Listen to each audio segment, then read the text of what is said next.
Welcome to the 31st Annual Investigative Reporters and Editors Awards Luncheon. Today, we honor the very best in investigative journalism from 2009. Today's 16 winners were selected from more than 450 entries, and once again this year, there is excellent work to celebrate.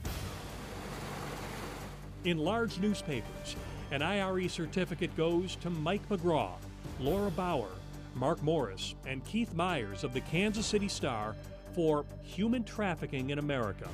The reporters conducted an exhaustive examination of the U.S. government's unfulfilled promise to stop the trafficking of illegal workers and underage girls sold into the sex trade in the United States. Reporters found that despite spending millions of tax dollars, the government's effort is plagued by turf wars and poor coordination.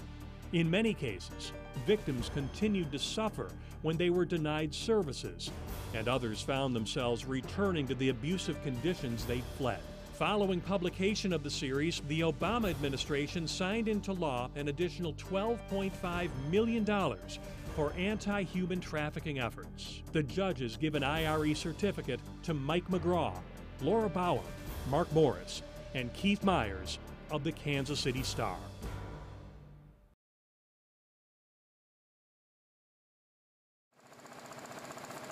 In medium newspapers, an IRE certificate goes to Michael Braga, Chris Davis, and Matthew Doig of the Sarasota Herald-Tribune for flipping fraud. In this well-crafted series, the paper exposed how a vast scheme in the housing market in Florida happened and ultimately contributed to the economic collapse in the state. Reporters undertook a massive effort to collect and analyze every Florida real estate transaction from the past decade. The series identified hotspots where flipping was widespread and identified big players engaged in suspected fraudulent flipping practices. The series caused the Florida Attorney General to set up a statewide task force, and federal investigators are building cases against at least 2 flipping rings. An IRE certificate goes to Michael Braga, Chris Davis, and Matthew Doig of the Sarasota Herald-Tribune.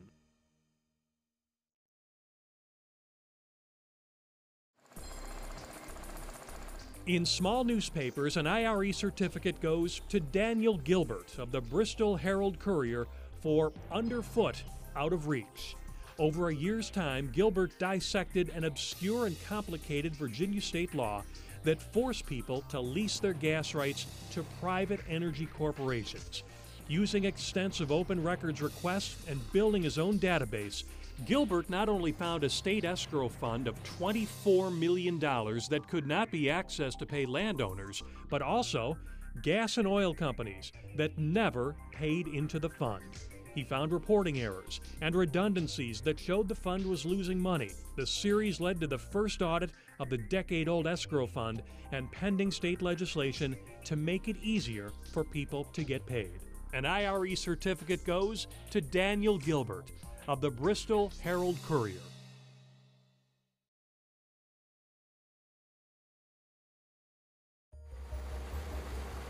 In local circulation weeklies, an IRE certificate goes to Lee Vandervoo and Nick Budnick of the Lake Oswego Review for crossing the line. The reporters didn't buy it when an investigation cleared the local police department after an officer complained of widespread corruption. The paper spent a year investigating the investigation. The resulting 3-part series showed how Lake Oswego Police Lieutenant Darrell Risley was forced to leave a job 17 years earlier after an internal investigation found he sexually assaulted a woman while on duty. He was also arrested on charges of assaulting his wife and driving drunk, and that powerful friends saved his career.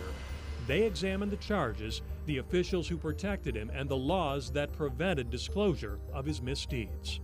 An IRE certificate goes to Lee Vandervoo and Nick Budnick of the Lake Oswego Review.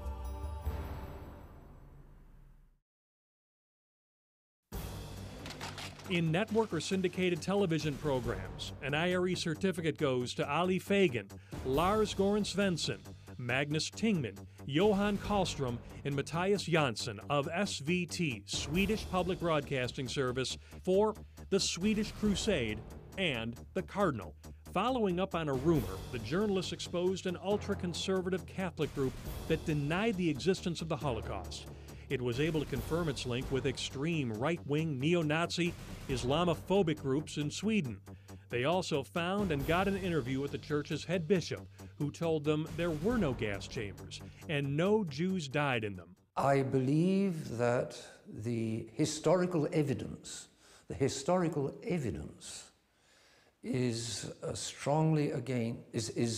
hugely against 6 million Jews having been deliberately gassed in gas chambers as a deliberate policy of Adolf Hitler. But you say not one Jew was killed. In gas chambers. Argentina withdrew the bishop's residence visa, forcing him out of the country. He now faces criminal charges in Germany, where it is a crime to incite racial hatred.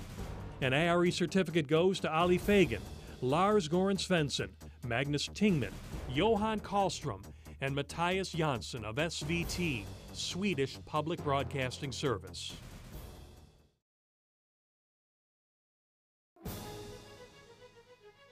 In below top 20 markets, an IRE certificate goes to Bob Siegel, Cindy Hebert, and Bill Ditton of WTHR Indianapolis for State of Your Money. Reporters dug through over 1.5 million individual purchases and examined thousands of documents by hand to analyze where Indiana taxpayers' dollars were being spent. You're about to see a little test. And it's something you might want to be sitting down for. Come on over and sit with me. Come on, you paid for these. Come sit in them. How much do you think state taxpayers paid for that chair? 60 at the most. 89, 120. Higher? 225. Keep going. 250. A little higher. 450. Keep going. I don't want to go any higher. 650. Keep going. Are you serious? We got ripped off. Gross misuse of taxpayer money again. So how much is that chair? Well, just sit tight. We'll get to that in a moment. This series has resulted in massive spending cuts from the top down.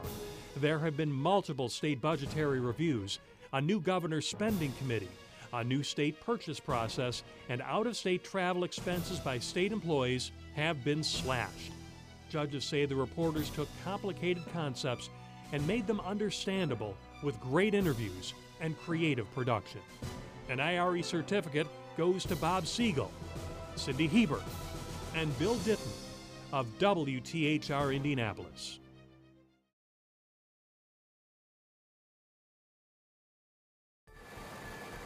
In magazine specialty publication, an IRE certificate goes to A.C. Thompson of The Nation for Katrina's Hidden Race War and Body of Evidence.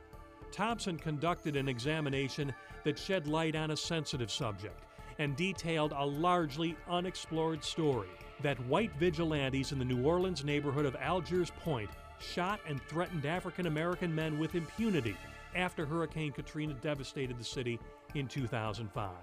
Thompson used medical and autopsy records, documentary footage, and interviews with both alleged victims and perpetrators, including police officers, doctors, and others. The judges say Thompson documented a disturbing picture of violence in a compelling investigative story. An IRE certificate goes to A.C. Thompson of The Nation.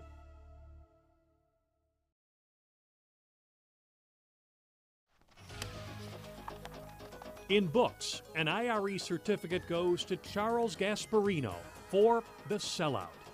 There have been many books about the economic crash, but the judges say this one stands out in large part because of the careful research. The book exposes the self-indulgent, risk-hungry, contempt-filled attitude of many of the Wall Street traders and bankers that led to the crisis, and puts the most recent crisis into historical context. Gasparino's work goes beyond simple finger-pointing and presents in a reader-friendly, compelling way why the system collapsed and how current policies may be leading to another round of excessive risk-taking. An IRE certificate goes to Charles Gasparino for The Sellout.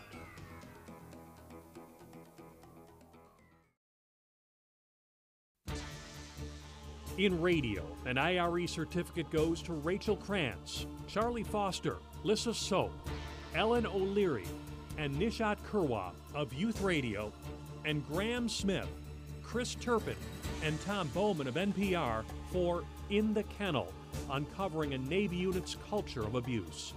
With this gripping, frightening, and well-told tale, Youth Radio exposed an American sailor's abuse by his chief and fellow dog handlers in a canine unit in the Persian Gulf. Joseph Christopher Rocha enlisted in the U.S. Navy on his 18th birthday in 2004. He became a dog handler with one of the Navy's biggest kennels. But Rocha says once he got there, he entered a culture of hazing and abuse at the hands of his fellow service members that made him feel like the animal. I was hogtied to a chair and rolled around the base, left in a dog kennel that had feces spread in it. Rocha says 6 weeks into his deployment, when he made it clear he wasn't interested in the unit's parties with prostitutes, the chief and others on the base made him a target. Interviews revealed more than 90 incidents of hazing, solicitation of sex, and embezzlement. The reports resulted in a call by the Chief of Naval Operations for a review of the Navy's response to the complaints and the force